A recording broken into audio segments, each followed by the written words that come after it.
The bitter winter wind of 1879 howled across the Montana Territory like a wounded animal, drowning out the ragged breaths of Oliver Zane as he urged his exhausted horse through knee-deep snow.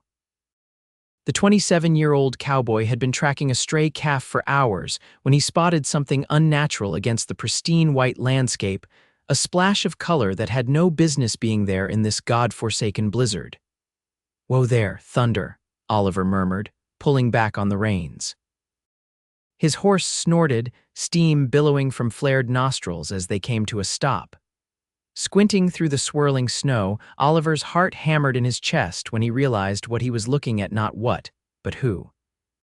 Half buried in a snowdrift lay a woman, her face nearly as white as the snow around her, lips tinged a dangerous blue. A traveling cloak, now frozen stiff, was wrapped around her slender frame, offering little protection against Montana's merciless winter. "Dear God," Oliver whispered, dismounting so quickly he nearly lost his footing. He trudged through the deep snow, dropping to his knees beside her. With gloved hands, he brushed snow from her face, young, maybe 22 or 23, with delicate features and long eyelashes dusted with snowflakes. A gash across her forehead had frozen over, the blood crystallized against her pale skin. Oliver pressed 2 fingers to her neck, holding his breath. There faint but present a pulse. She was alive, but barely. Miss, can you hear me?" He gently shook her shoulder, but received no response. Looking around desperately, Oliver saw nothing but endless white in every direction. They were miles from town, miles from his ranch, miles from anything resembling civilization or help. The woman's eyelids fluttered briefly, and a small, pained sound escaped her blue lips. "That's it," Oliver encouraged. "Stay with me." He knew what he had to do. Leaving her meant certain death. She wouldn't last another hour in this cold. With utmost care, Oliver slid his arms beneath her frozen body and lifted her from the snow. She was lighter than he expected, her form limp in his arms. Turning to his horse, he managed to mount while still holding her, positioning her across his lap where he could keep her secure. "Jamestown's our only chance," he told Thunder, though he knew the small settlement was nearly 20 miles away. 20 miles of brutal terrain in a worsening blizzard, with precious human cargo that grew colder by the minute. Oliver tucked the woman against his chest, wrapping his heavy coat around her as best he could. "I've got you," he promised, though she couldn't hear him. "I won't stop until you're safe." With a click of his tongue, he urged Thunder forward, beginning what would be the most grueling journey of his life. The howling wind tore at his face, but Oliver Zane set his jaw against the pain and tightened his hold on the mysterious woman in his arms. The first mile was deceptively manageable. Thunder was fresh enough, and Oliver's determination burned hot in his chest. The woman remained unconscious, occasionally making small sounds that reassured him she still lived. He kept talking to her, hoping some part of her mind could hear him. "Name's Oliver Zane. I run a small ranch about 15 miles back. Nothing fancy, just enough cattle to get by." He adjusted her weight in his arms, trying to shield her face from the wind. "Wish I could have found you closer to home, but Jamestown's our best bet now." The wind shifted, driving icy pellets of snow directly into his face. Oliver ducked his head, using his body as a shield for the woman. Her breathing was shallow but steady, a good sign, he hoped. As they crossed into the second hour, Oliver's arms began to burn with the effort of holding her. He refused to stop. Every minute counted. He knew enough about the cold to understand that her life hung by the thinnest thread. 20 miles without stopping it seemed impossible, but he'd seen men do impossible things when lives were at stake. "Got to be from back east," he muttered, glancing down at what he could see of her clothing beneath the cloak. The fabric was fine, the stitching delicate. No one around here would dress so fancy just to travel. He frowned, wondering what had brought her to this desolate stretch of territory, and more importantly, how she'd ended up alone in a blizzard. The third hour brought agony. Oliver's muscles screamed in protest, his back a knot of pain. Thunder had slowed considerably, struggling through drifts that sometimes reached his chest. Oliver knew he was asking too much of his loyal horse, but he had no choice. "Just a little farther," he lied, to himself as much as to Thunder and the unconscious woman. Suddenly, she stirred in his arms, a moan escaping her lips. Oliver looked down eagerly, hope flaring in his chest. "Miss, can you hear me?" Her eyelids fluttered open, revealing eyes of the deepest blue like summer skies, so out of place in this winter hell. They were unfocused, clouded with pain and confusion. Her voice was barely a whisper, cracked with cold and thirst. "Don't try to talk," Oliver said gently. "You're safe. I found you in the snow. I'm taking you to town." Fear flickered across her face. She tried to move, then winced in pain. "Easy now," he soothed. "You're hurt, just rest." "Juliana," she whispered before her eyes rolled back and she slumped against him once more. "Juliana," Oliver repeated, testing the name. It suited her somehow elegant and refined. "Well, Miss Juliana, I'm not letting you die out here." The fourth hour brought with it a brief respite from the storm. The wind died down enough for Oliver to get his bearings, confirming they were still headed in the right direction. The temperature seemed to drop even further in the strange calm, and Oliver's toes had gone numb despite his heavy boots. Juliana had grown warmer against his chest, not warm enough, but no longer the ice-cold deadweight she'd been when he found her. Oliver took it as a good sign, though worry gnawed at him. The head wound concerned him most. He'd seen men die days after seemingly recovering from such injuries. "My sister Elizabeth wanted to be a doctor," he told Juliana as thunder trudged onward. "Pa wouldn't hear of it, of course. Said women had no business practicing medicine, but she read every medical book she could get her hands on anyway, taught me a thing or two about treating injuries." He adjusted her position carefully. "She'd know better what to do for you." As the fifth hour dragged on, Oliver began to fear he'd made a terrible mistake. His body was failing him. Each step thunder took sent jolts of pain up his arms and into his shoulders. His fingers had gone numb inside his gloves, making it harder to keep a secure hold on both Juliana and the reins.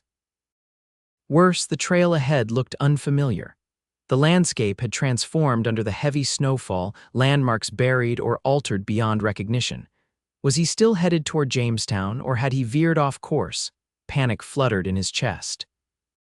If he'd taken a wrong turn, they could be headed deeper into nowhere, farther from help. Thunder stumbled suddenly, nearly sending them all crashing into the snow. Oliver managed to recover, but the jolt woke Juliana again. This time her eyes were clearer. "Where?" She managed, looking up at him with confusion and the beginnings of alarm. "My name is Oliver Zane," he said quickly, wanting to reassure her before she panicked. "I found you in the snow about 5 hours back. You're hurt, and I'm taking you to Jamestown for a doctor." She frowned, struggling to process his words. "Jamestown?" "Yes, madam, small settlement, but they've got a proper doctor, about 15 miles still to go." Juliana's eyes widened slightly. "You're carrying me all that way?" "Yes, madam." A look of wonder crossed her face before pain clouded her features again. "I remember, the stage," she whispered. "We were attacked." Oliver's jaw tightened. "Bandits," she nodded weakly, "shot the driver, the horses, panicked, that explained it." Stage robberies weren't uncommon, especially in winter when desperation ran high. "Were there others with you?" Tears filled her eyes. "2 men, a woman. They shot them when they resisted, and you played dead, then ran when they were busy with the strongbox." Her voice broke, so cold. "I couldn't find the road again." "You did right," Oliver told her firmly. "You stayed alive. That's what matters now." She seemed to study his face for a moment, as if trying to determine if he was trustworthy. Whatever she saw must have satisfied her, because she relaxed slightly against him. "Thank you," she whispered. "Just doing what anyone would," he replied, though they both knew that wasn't true. Many would have ridden past, unwilling to risk their own lives. "Juliana Zeller," she said suddenly. "My name?" "Rest now, Miss Zeller," Oliver said gently. "Save your strength." She nodded slightly, her eyes drifting closed again. Oliver adjusted his grip, ignoring the fiery pain in his arms, knowing her story only strengthened his resolve. She'd already survived so much, he wouldn't let her die now. The 6th hour brought deteriorating conditions as the storm found its second wind. Snow fell so heavily that Oliver could barely see Thunder's ears in front of him. He relied on instinct now, trusting the horse's sense of direction more than his own. His world had narrowed to 3 things: The weight of Juliana in his arms, the burning pain throughout his body, and the desperate need to keep moving forward, Juliana drifted in and out of consciousness. Sometimes she seemed lucid, asking him questions about himself or thanking him. Other times she mumbled incoherently, calling names he didn't recognize or pleading with invisible assailants to spare her life. During one of her more coherent moments, she asked, "Do you have family, Mr. Zane?" "Oliver, please," he corrected gently. "And no, not anymore. Lost my parents to influenza 5 years back. Sister married and moved to California." "You're alone then," she observed, her voice stronger than before. "Got my ranch, my horses, few loyal hands." He attempted a smile. "Not a bad life." "I was traveling to my uncle's," she offered, wincing as Thunder navigated a particularly rough patch. "In Helena. He's my only family now." Oliver nodded, filing away the information. "We'll get word to him once you're safe." "If I survive," she murmured. "You'll survive," Oliver said firmly. "I didn't carry you this far to lose you now." A ghost of a smile touched her blue-tinged lips. "You're very determined, Oliver Zane." "Stubbornness runs in the family," he replied. As they approached what Oliver estimated to be the 10th hour of their journey, disaster struck. Thunder, pushed beyond endurance, stumbled badly and went down on one knee, nearly spilling his riders into the snow. "Whoa, boy," Oliver called, his heart racing. Thunder struggled back to his feet, but Oliver could feel the trembling in the horse's body. They couldn't continue like this. Thunder would collapse completely if pushed further, and then they'd all be done for. With a heavy heart, Oliver made the only decision possible. He would have to continue on foot. "I need to get down," he told Juliana, who had awakened with the commotion. "Thunder can't carry us both any further." Her eyes widened with understanding. "You're going to leave me." "No," Oliver said firmly. "I'm going to carry you." Before she could protest, he maneuvered them both off Thunder's back. His legs nearly buckled when his feet hit the ground, numb from hours in the stirrups and weak from exhaustion. Somehow he stayed upright, still cradling Juliana against his chest. "This is madness," she whispered, staring up at him in disbelief. "You can't carry me for miles." "Watch me," Oliver replied grimly. He secured Thunder's reins to his belt. The horse would follow, and with the weight gone, might recover enough strength to finish the journey. Taking a deep breath, Oliver took the first step, then another. Each one was agony, but he forced himself forward, establishing a rhythm. Left foot, right foot, left foot, right foot. Juliana felt heavier with every step, but he refused to put her down. "Talk to me," he gritted out after nearly an hour of silent trudging. "Keep me awake." Juliana, who had been watching his face with concern, nodded. "What should I talk about? Anything, your life before, why you're heading to your uncle's." She was quiet for a moment, then began. "I was a teacher in Boston, small private school for girls. I loved it, but then. Oliver prompted when she trailed off. "My fiancé died," she said simply. "Typhoid. The school was full of memories. I needed a fresh start." Oliver nodded, understanding all too well the need to escape painful memories. "Your uncle offered one." "Yes, he owns a store in Helena. Said I could help run it, maybe start teaching again once I settled." "You'll do it," Oliver said with certainty. "You're strong," she laughed softly. "Says the man carrying me through a blizzard." "I mean it," he insisted. "Most would have given up in that snowdrift. You survived." Juliana studied his face. "So did you lose someone? Besides your parents?" Oliver was silent for several steps. "How'd you know? The way you live, alone on a ranch, there's a story there." He hadn't spoken of Margaret in years, but something about Juliana's direct gaze made the words come easier than expected. "Her name was Margaret. We were to be married. She changed her mind, decided ranch life wasn't for her after all, married a banker from Helena instead." "I'm sorry," Juliana said softly. Oliver shrugged as best he could while carrying her.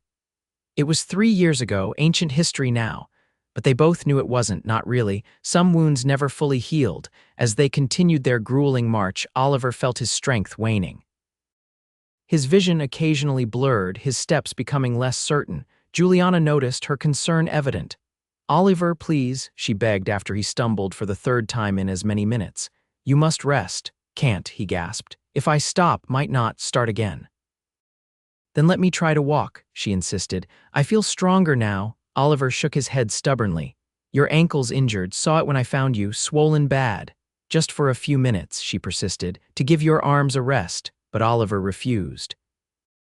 The cold was too intense, and he feared if he set her down, he'd never get her back up again, or worse, she'd collapse and they'd both freeze to death mere miles from safety. Instead, he focused on putting one foot in front of the other, drawing on reserves of strength he hadn't known he possessed. Juliana fell silent, seemingly understanding that he needed all his concentration for the task at hand. Occasionally, she reached up to brush snow from his eyelashes or beard, a small gesture of care that somehow gave him renewed determination. The storm finally began to ease as they approached what Oliver estimated to be their 15th hour of travel. Through the thinning snowfall, he thought he could make out lights in the distant Jamestown. The sight gave him a second wind. "We're close," he told Juliana, who had dozed off against his chest. She stirred, looking up at him with tired eyes. "Really, see those lights?" He nodded forward. "Jamestown, just a few more miles." For the first time since he'd found her, Juliana smiled fully, a radiant expression that transformed her face and sent an unexpected warmth through Oliver's chest. "We made it," she breathed, wonder in her voice. "You did it, Oliver." "Not there yet," he cautioned, but he couldn't help returning her smile. Those final miles were perhaps the hardest. Oliver's body screamed for rest, every muscle beyond exhaustion. Only the promise of safety ahead and the precious burden in his arms kept him moving forward. When they finally reached the outskirts of Jamestown, Oliver was barely conscious himself. Thunder trudged alongside, head hanging low with exhaustion. It was nearly midnight, but a few lights still burned in windows, including the small building that served as both doctor's office and residence. Oliver managed the last few steps to the doctor's door before his legs finally gave out. He went down on his knees in the snow, still clutching Juliana protectively. "Help," he croaked, his voice a ragged whisper. With his last ounce of strength, he pounded on the door. "Doctor." The door swung open, spilling warm light into the snowy night. Dr. Samuel Miller stood there in his nightshirt, eyes widening at the sight before him. "Good God," he exclaimed, rushing forward. "What happened?" "Found her. In the snow," Oliver managed. "Carried her 20 miles. Those were the last words Oliver spoke before darkness claimed him, his body finally surrendering to exhaustion. As consciousness slipped away, his final thought was not of his own condition, but of Juliana, hoping he'd done enough to save her life. When Oliver awoke, the first thing he noticed was the absence of cold. Warmth surrounded him, almost stifling after so many hours in the bitter chill. The second thing he noticed was the soft bed beneath him, a stark contrast to Thunder's saddle or the punishing trek through snow. The third thing, and what finally forced his eyes open, was the gentle pressure of someone holding his hand. Juliana sat beside his bed, her face pale but far more alive than when he'd found her in the snow. She'd been cleaned up, her dark hair falling in waves around her shoulders. The gash on her forehead had been bandaged, and she wore a borrowed dress that was slightly too large for her frame. "You're awake," she said softly, relief washing over her features. Oliver tried to speak, but his throat was parched.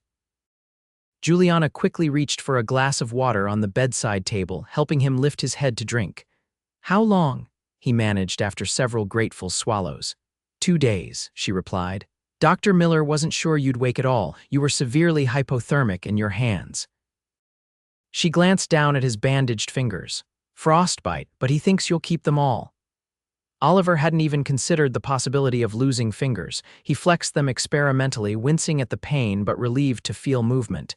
"And you?" he asked, studying her face. "Sprained ankle, as you guessed. Mild hypothermia. The head wound looked worse than it was." She paused, her blue eyes intense. "You saved my life, Oliver." He shrugged slightly, embarrassed by her gratitude. "Anyone would have." "No," Juliana shook her head firmly. "Doctor Miller says what you did was impossible. 20 miles through a blizzard carrying another person. He says you should have collapsed after the first 5 miles. Stubborn, remember?" Oliver attempted a smile. Juliana didn't return it, her expression serious. "Why did you do it?" "Risk your life for a stranger," the question caught him off guard. He'd never considered not trying to save her. "Couldn't leave you there," he said simply. "Most would have," she countered. Maybe tried to come back with help, but not what you did." Oliver had no answer that wouldn't sound foolish to his own ears. How could he explain the instant connection he'd felt when he found her half buried in the snow? The fierce protectiveness that had driven him far beyond what his body should have been capable of enduring, Doctor. Miller saved him from having to respond by entering the room, his face lighting up when he saw Oliver awake. "There he is, our miracle man." The doctor bustled over, checking Oliver's pulse and peering into his eyes. "How do you feel? Any numbness in your extremities?" "I'm fine," Oliver insisted, though in truth every part of his body ached. Dr. Miller snorted. "Sure you are, that's why you've been unconscious for 2 days." He turned to Juliana. "Has he always been this stubborn, or is it a recent development?" Juliana's lips curved upward. "I've only known him for the time he spent carrying me through a blizzard, but based on that evidence, I'd say it's a lifelong condition." The doctor laughed. "Well, stubborn or not, you need rest, young man, at least another week before you should even think about traveling back to your ranch." Oliver frowned. "My cattle are being tended to," Juliana interrupted. "I sent a telegram to your foreman, Mr. Davies, yesterday. He sent back word that everything is under control and that you're to stay put until you're well." Oliver blinked in surprise. "You did that," she nodded. "It seemed the least I could do." "Thank you," he said, touched by her thoughtfulness. Dr. Miller glanced between them with a knowing expression. "I'll leave you two to talk, but Miss Zeller, remember what I said, he needs rest. Don't let him talk your ear off."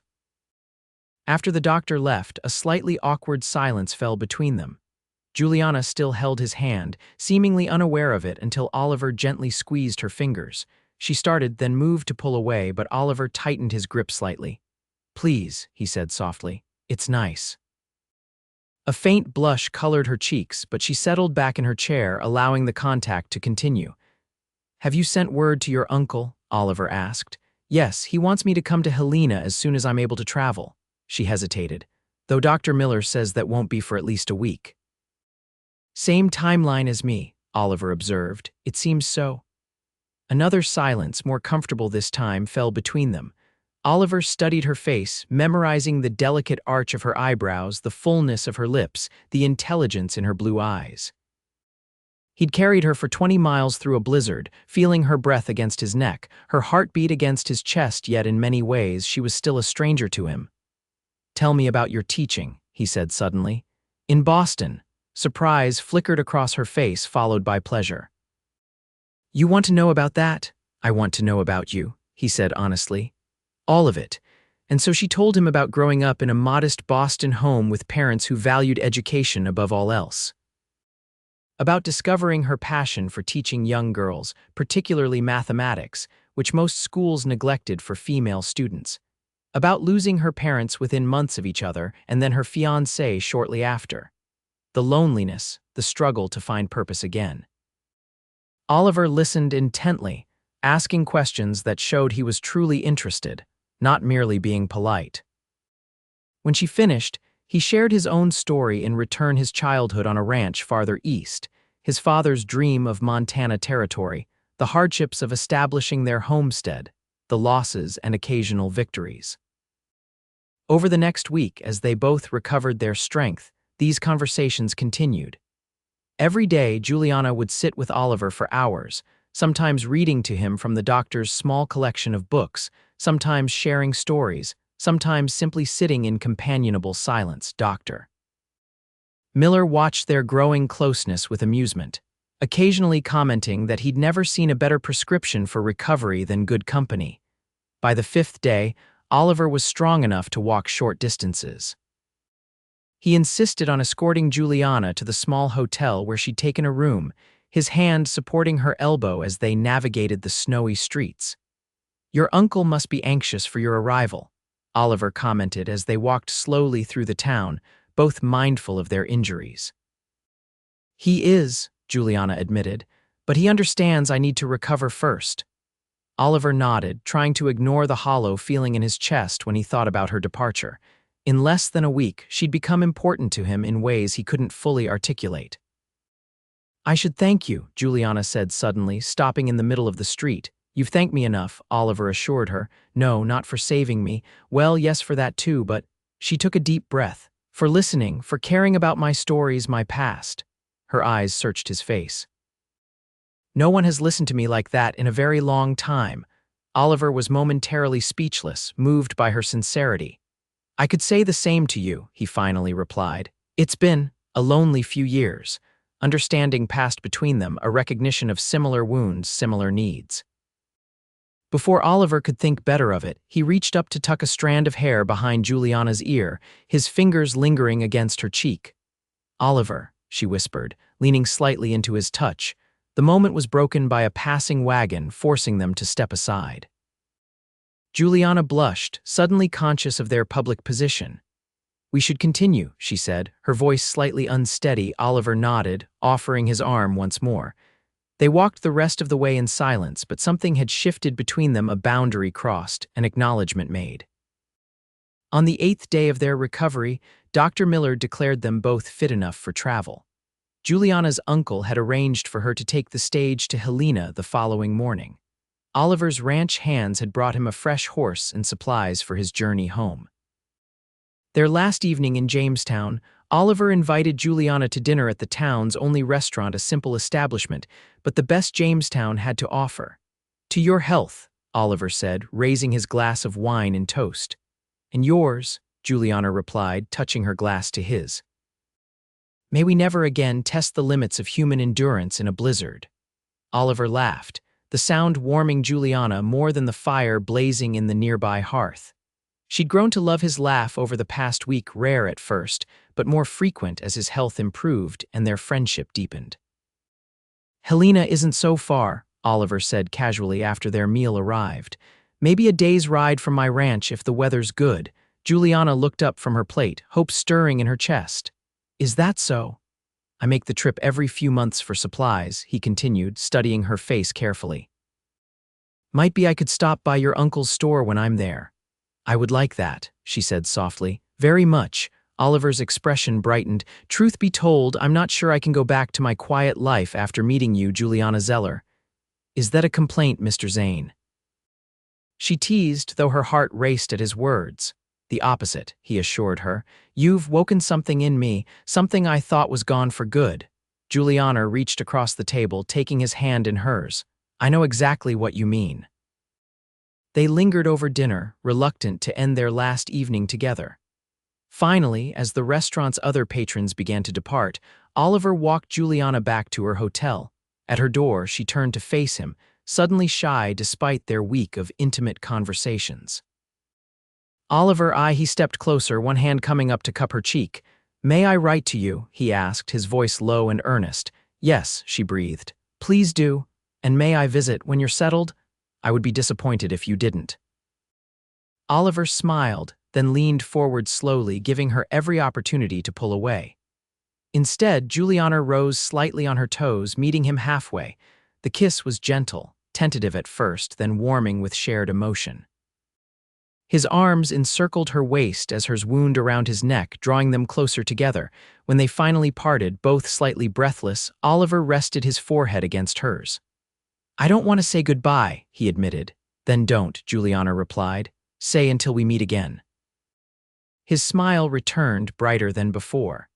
"Until we meet again, Juliana Zeller." The following morning, Oliver stood beside the stagecoach, helping Juliana with her few belongings. Her uncle had sent funds for new clothing and necessities, replacing what she'd lost in the robbery. 2 weeks, Oliver said firmly. "I'll come to Helena in 2 weeks." Juliana nodded, fighting back tears. "I'll be waiting." He squeezed her hand, mindful of the driver's impatient expression. "Be safe. You as well." She hesitated, then quickly pressed a kiss to his cheek before climbing into the coach. As the stage pulled away, Juliana waved from the window. Oliver watched until it disappeared from sight, his hand raised in farewell. 2 weeks seemed an eternity, but after carrying her 20 miles through a blizzard, Oliver Zane knew he could endure anything for Juliana Zeller. True to his word, Oliver arrived in Helena exactly 2 weeks later, his heart pounding with anticipation as he located Zeller's general store on the main street. The bustling town was a far cry from quiet Jamestown, with brick buildings, boardwalks, and signs of prosperity evident everywhere. The bell above the door jingled as he entered the store, and Oliver removed his hat, suddenly conscious of his trail-worn appearance. A balding man in his 50s looked up from behind the counter. "Help you, sir." "I'm looking for Miss Juliana Zeller," Oliver said, turning his hat nervously in his hands. The man's expression changed instantly, warming with recognition. "You must be Oliver Zane." Oliver nodded, surprised. "Yes, sir." "George Zeller," the man introduced himself, coming around the counter to shake Oliver's hand vigorously. "My niece has told me all about you indeed." His eyes were kind but evaluating as he looked Oliver over. "Any man who carries my niece 20 miles through a blizzard is welcome in my home, Mr. Zane." "Thank you, sir," Oliver replied, relief washing over him. "Is Miss Zeller, Uncle George, do we have any more of that blue ribbon, Mrs. Patterson is asking?" Juliana emerged from a back room, stopping mid-sentence when she saw Oliver. For a moment she stood frozen, then a radiant smile spread across her face. "Oliver, you came." "Said I would, didn't I?" he responded, drinking in the sight of her. The past 2 weeks had restored her completely. Her cheeks were flushed with health, her blue eyes bright, her dark hair neatly arranged beneath a simple bonnet. George Zeller looked between them with amusement.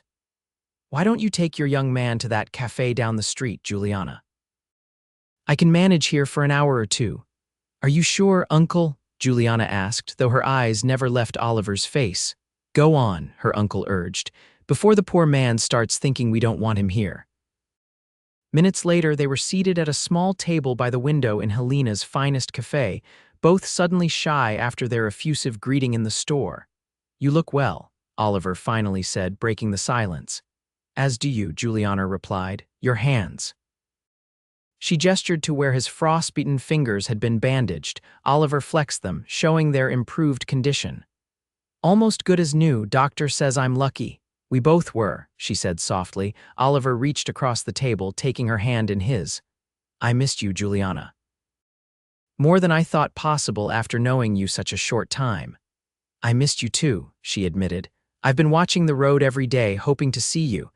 The simple confession warmed Oliver's heart. "And Helena, is it what you hoped for?" Juliana nodded. "Uncle George has been wonderful. He's already arranged for me to teach arithmetic at the school beginning next term." A shadow crossed her face.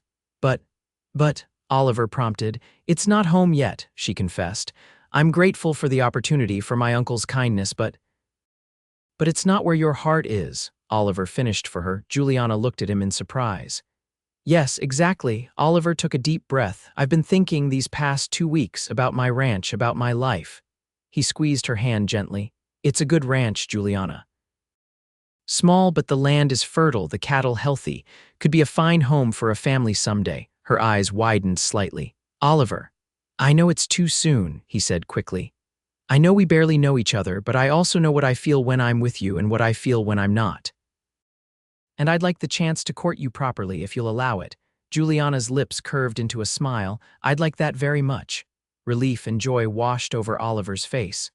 Really, she confirmed, "though I should warn you I'm not particularly skilled at ranch life." "You can learn," he assured her, "and you can still teach. Jamestown needs a good teacher far more than Helena does." They spent the afternoon walking through Helena, talking of possibilities and plans. Oliver stayed for 3 days, getting to know George Zeller and cementing the connection that had begun in the most unlikely circumstances.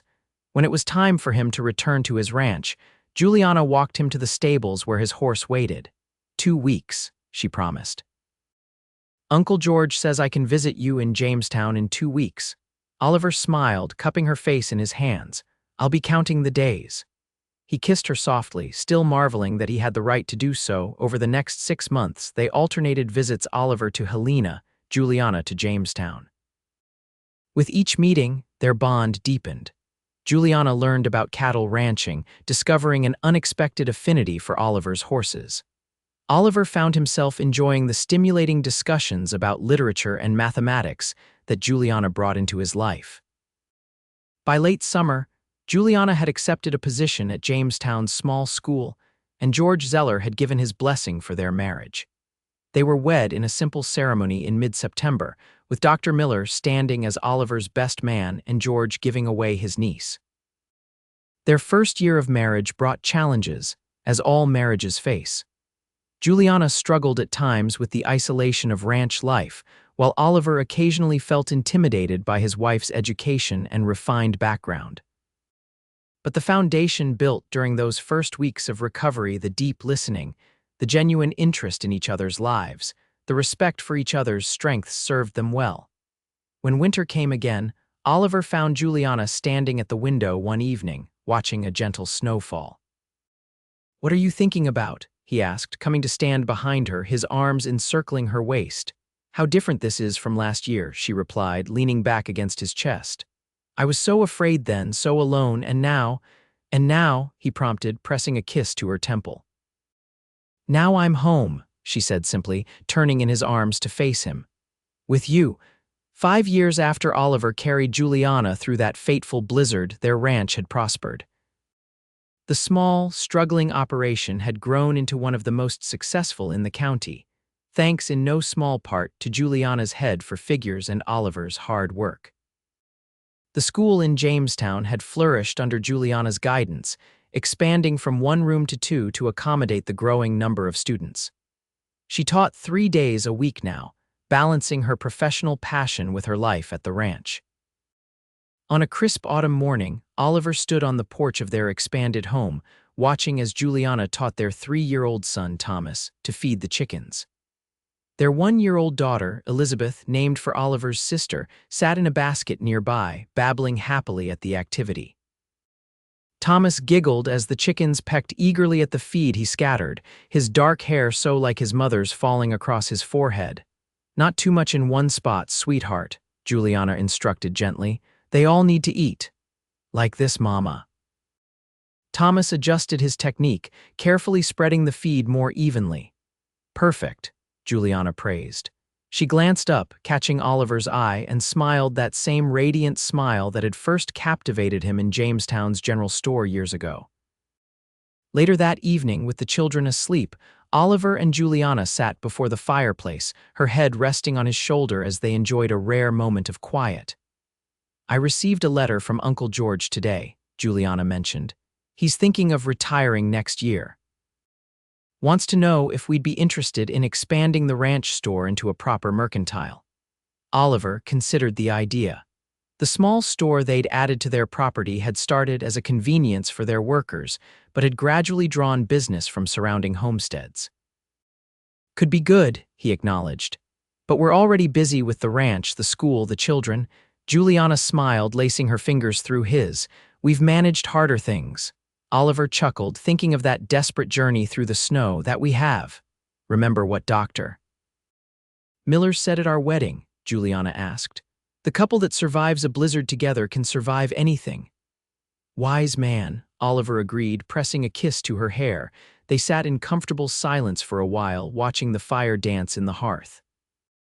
Outside, a light snow had begun to fall, nothing like the blizzard that had brought them together, just a gentle reminder of winter's approach. "You know," Juliana said thoughtfully, "sometimes I think about what would have happened if you hadn't found me that day." Oliver tightened his arm around her. Even after 5 years, the thought of how close he'd come to losing her before he'd even known her still chilled him. "Let's not think about that.